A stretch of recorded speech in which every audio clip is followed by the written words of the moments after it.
পরবর্তী এই মুহূর্তের যে বড় খবরের দিকে নজর রাখবো, বৈষ্ণবনগর রাধানাথ টোলার বাড়িতেই এক ব্যক্তিকে গুলি, যেমনটা জানা যাচ্ছে মদ খেতে গিয়ে কথা কাটাকাটি আর সেই থেকেই গুলি। মালদায় ফের শুট আউটের ঘটনায় চাঞ্চল্য।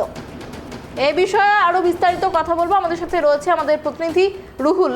রুহুল, দেখো মালদায় আমরা দেখতে পাচ্ছি যে বারংবার শুট আউটের ঘটনা সামনে আসছে, আজ আবারও একটি শুট আউটের ঘটনা।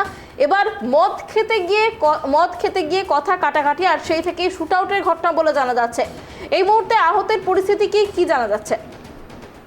দেখো অনন্যা, তোমাকে প্রথমেই জানাই রাখবো, খবরের শিরোনামে কিন্তু ফের মালদা জেলা, ফের শুট আউট মালদহে। বৈষ্ণবনগরে গুলিবিদ্ধ দুই ব্যক্তি, মদের আসরে গন্ডগোল আর তার জেরে চলল গুলি।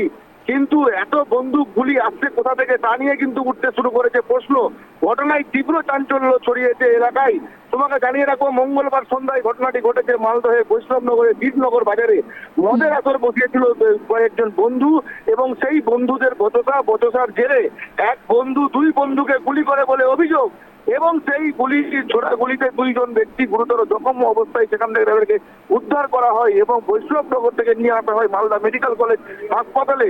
তারা গুরুতর আহত অবস্থায় তারা কিন্তু ভর্তি হয়। একজনের অবস্থা কিন্তু আশঙ্কাজনক এবং তাকে তড়িঘড়ি মালদা মেডিকেল কলেজ হাসপাতালের আইসিইউতে কিন্তু শিফট করা হয় এবং সেখানে আমরা এখন কিন্তু জানতে পারছি যে ঘটনাস্থলে যাকে গুলি লাগা হয়েছিল এবং তাদের মধ্যে কিন্তু একজন মারা গেছে এবং মূলত আরেকজন আশঙ্কাজনক রয়েছে। এবং তোমাকে জানিয়ে রাখবো, এই দুজনের পরিচয় আমরা জানতে পেরেছি। এই দুজন হচ্ছে নিরঞ্জন দাস, বর্তমানে কিন্তু আশঙ্কাজনক অবস্থায় রয়েছে মালদা মেডিকেল কলেজে। আর একজন হচ্ছেন নিমাই ঘোষ, যিনি রয়েছেন তিনি কিন্তু গুলি করেছেন বলে অভিযোগ। এবং দুই বন্ধু যাদেরকে এই গুলি লেগেছে, এই নিমাই ঘোষের চালানো গুলিতেই কিন্তু তারা গুলিবিদ্ধ হন। এবং কার্তিক, যিনি রয়েছেন কার্তিক কর্মকার এবং দীপক কর্মকারকে কিন্তু ঘটনাস্থলে তার কিন্তু মৃত্যু হয়। নিরঞ্জন দাসের বর্তমানে কিন্তু আশঙ্কাজনক অবস্থায় রয়েছে। প্রশ্ন উঠছে এখানে যে প্রকাশ্য দিবালোকে যেভাবে মালদায় শুট আউট হয়েছিল বাবলা সরকার এবং তারপরে আবার মালদার কালিয়াচকে আশা শেখ বলে এক ব্যক্তি যাকে খুন করা হয়েছিল তৃণমূল নেতাকে, তারপরে কিন্তু আবার মালদার মানিক চকে দেখা গিয়েছিল যে প্রকাশ্য দিবালোকে আগ্নেয়াস্ত্র নিয়ে কিন্তু একটি ফুটবল খেলার টুর্নামেন্টে কিন্তু সেখানে গুলি ফাটানো হচ্ছে। প্রশ্ন এখানে পুলিশ কি সক্রিয় নেই?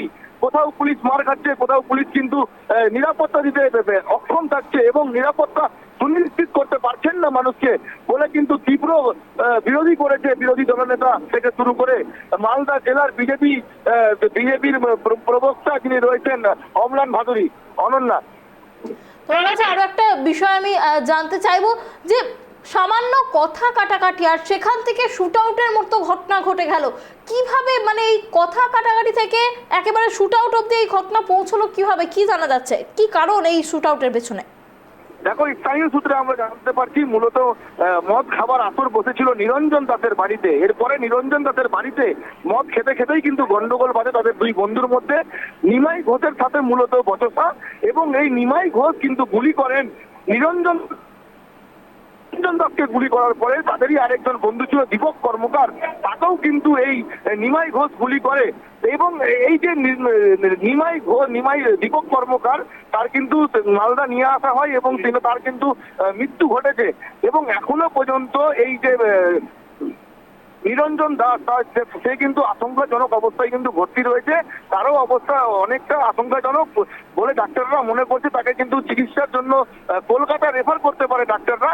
এখনো পর্যন্ত চিকিৎসকরা তার চিকিৎসা চালিয়ে যাচ্ছে। তবে এই ঘটনাকে কেন্দ্র করে তীব্র চাঞ্চল্য ছড়িয়েছে গোটা এলাকা জুড়ে এবং বারবার প্রশ্নের মুখে কিন্তু পুলিশের ভূমিকা উঠে আসছে যে মালদায় প্রশাসনিক কোমর কি ভেঙে পড়েছে? কোথাও কি পুলিশ থেকে মানুষের ভয় উঠে যাচ্ছে? যেখানে পুলিশ রয়েছে মানুষের সুরক্ষা নিশ্চিত করতে। নিমাই ঘোষ অর্থাৎ যিনি গুলি চালিয়েছেন তিনি কি করতেন বলে জানা যাচ্ছে? তিনি পেশাগতভাবে কিসের সাথে যুক্ত? দেখো, এখনো পর্যন্ত এই নিমাই ঘোষের পরিচয় কিন্তু জানা যায়নি।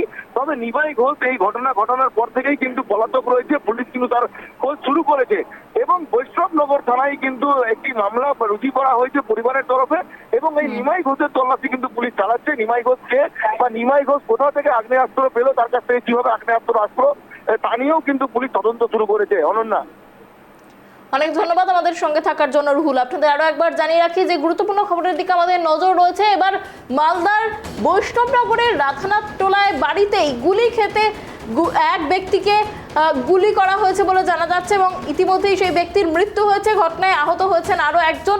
মদ খেতে গিয়ে কথা কাটাকাটি আর সেখান থেকেই গুলি চালানোর মতো ঘটনা। আশঙ্কাজনক অবস্থায় একজন মালদহ মেডিকেল কলেজে ভর্তি রয়েছেন। ইতিমধ্যেই আরো একজন তার মৃত্যু হয়েছে বলে জানা যাচ্ছে। এ বিষয়ে আমরা কথা বলবো। আমাদের সঙ্গে ফোন কল লাইনে রয়েছেন বিজেপি নেতা অম্লান ভাদুরী। অম্লান বাবু, ট্রাইব টিভি বাংলায় আপনাকে অনেক স্বাগত। আবারও মালদায় শুট আউটের ঘটনা, বারংবার শুট আউটের ঘটনা ঘটছে মালদায়। কোথা থেকে আসছে এত গুলি, এত বন্দুক, কি বলবেন? আমরা দেখলাম এই বছর প্রথম থেকে এই মাসে বাংলা সরকারের হত্যার মাধ্যমে দেখলাম আগ্নেয়াস্ত্র দিয়ে পরপর কয়েকটা ঘটনা ঘটছে। আমাদের প্রশ্ন, এত আগ্নেয়াস্ত্র মালদা জেলায় আসছে কোথা থেকে? তৃণমূলের শাসনে পুলিশ কোনো অ্যাক্টিভিটি নেই, অপদার্থ পুলিশ, তাদের গোয়েন্দা বিভাগ কোনো খবর রাখে না। তার ফলে বিভিন্ন বিহার থেকে হোক, বাংলাদেশ বর্ডার পার হয়ে হোক, আগ্নেয়াস্ত্র মালদা জেলায় ঢুকছে এবং সেগুলো তৃণমূল নেতাদের কাছে, তৃণমূল ক্যাডারদের কাছে সেগুলো সংগঠিত হচ্ছে এবং তার ফলে মাঝে মাঝেই আগ্নেয়াস্ত্র দিয়ে এইসব ঘটনা ঘটছে। এবং যেহেতু তৃণমূল শাসক দল এর সঙ্গে প্রচ্ছন্নভাবে আছে বা পরোক্ষভাবে আছে, পুলিশ এখানে একটা নীরব ভূমিকা পালন করছে। এবার তার ফলে এই অবস্থা হচ্ছে। এর ফলে আজকে আমাদের সারা জেলায় একটা আতঙ্ক ছড়িয়েছে। মানুষ কোথাও কোনো সিকিউরিটি পাচ্ছেন না, সব জায়গায় অনিশ্চিত মনে করছে নিজেকে। অনেক ধন্যবাদ অম্লান বাবু আমাদেরকে সময় দেওয়ার জন্য। আপনাদের আরো একবার জানিয়ে রাখি যে প্রশ্নটা বারংবার উঠছে, মালদহের এই গুলি চালনার ঘটনায় আবারও একবার সেই প্রশ্ন উঠে গেল। দুলাল সরকারের মৃত্যুর পর থেকেই প্রশ্ন উঠছিল প্রশাসনের ভূমিকা নিয়ে। আবারও একবার প্রশাসনের ভূমিকা নিয়ে প্রশ্ন, কিভাবে মালদায় প্রকাশ্যে গুলি চালনার মতো ঘটনা বারংবার ঘটছে? পুলিশ কি তাহলে কোথাও গিয়ে ব্যর্থ হচ্ছে? কিভাবে এত গুলি, বন্দুক মালদার মতো একটি শহরে মানুষ হাতে পাচ্ছেন, সেই বিষয়েও প্রশ্ন উঠে যাচ্ছে।